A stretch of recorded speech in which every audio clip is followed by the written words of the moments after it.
Hey guys, what's going on? Lucky here. So, see what's going on in the shop today.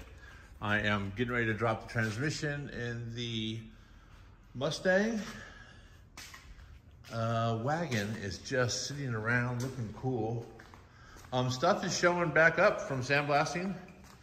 Control arms, suspension, and stuff like that. It was all super original and just inches of grime on it.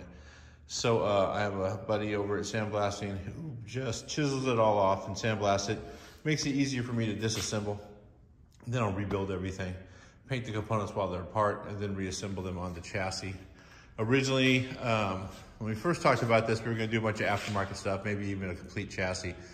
Because it's a torsion bar vehicle, and there's not gonna be any, it's not hitting the track or anything. This is a sort of a family heirloom, and they're gonna keep it in the family. We're gonna do more of a restoration with some upgraded components and go from there. Of course, LS it and overdrive it, most likely air conditioning, and just make a nice cruiser out of it. It will look stock and original, just be comfortable and safe for a couple more generations of the same family to cruise it. So yeah, I posted a little video of me pulling this thing in with the fuel lines off. And what happened was, a fuel line, or was it the fuel rail? I forget, either way. It was a return line, and it was just dumping all the excess fuel on the ground.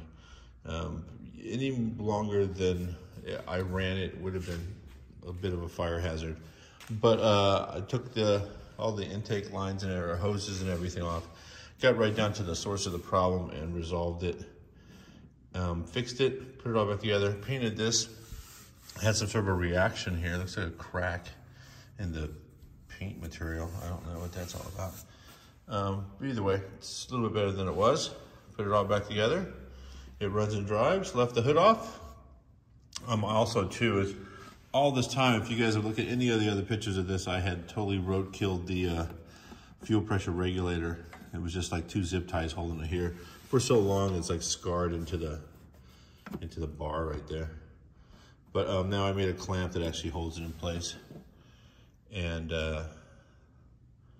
yeah, everything is all good now. So what else have we done? I changed the intake. It used to just have a filter right underneath the blow-off valve right here. And I did I believe it's 4-inch with a 90, and put the air filter inside the fender, but behind the wheel liner, as you can see right there.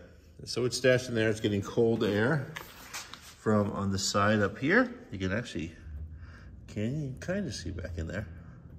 Either way, cold air is rushing in. If not, there's plenty of cold air right here. I might even punch some extra holes in that to get more cold air going in there. But either way, any air over there is better than sucking up hot air off of the, really, the system is designed to pull air directly. They put an air cleaner right on the back of the supercharger, which is right above the header, so it's just pulling in hot air. So, yeah, I had to get rid of that. Either way, this thing is filthy. Oh, I've been driving the heck out of it. I might wash this thing this weekend. Either way. Anyway, just a little hoedown of what's going on in the shop today. I want to start putting this thing together. Rear end housing should be back. And then figure out what gear ratio I want to run, depending on the transmission, the gear ratio, and the overdrive. And start putting this thing together, make a roller out of it. It's not really that big a deal. That's it, you guys. See you later.